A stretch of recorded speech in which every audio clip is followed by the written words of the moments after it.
All right. Tell me a little bit about yourself. Well, I grew up in New York City, in the Bronx, Mhm. and from the time I was a little kid, I had building in my blood. I'd always be building forts and tree houses, and I'd be sitting in school waiting for 3 o'clock to come so I could go and work on my fort at my tree house, and I'd get there and I'd find it all wrecked. The bigger kids found it and wrecked it, and so I grew up with kind of a pent-up frustration wanting to build, and eventually acquired a sawmill, and I went to it. Okay. Well, we got some of his favorite items to use every day here, so we want to talk about some of I your was talking items? about when I was a kid.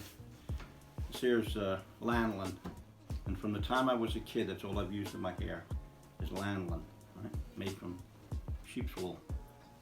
And if you notice, I'm almost 70. Actually, not almost. I am 70. I got no gray hair, no hair falling Pretty out. impressive. Good commercial for lanolin.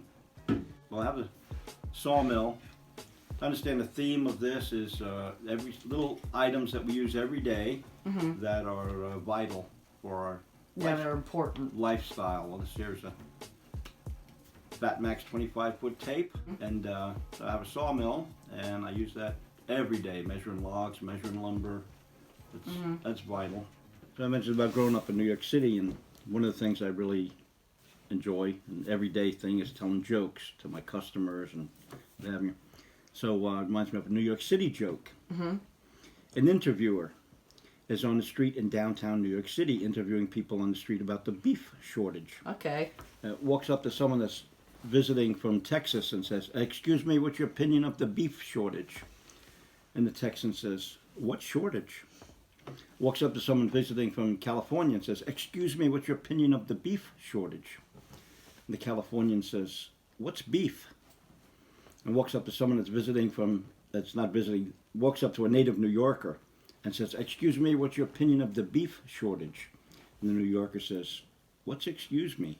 That's pretty funny. I love to tell jokes and also write poetry. Okay. This year, this is my poetry cup that I won at the International Poetry Contest.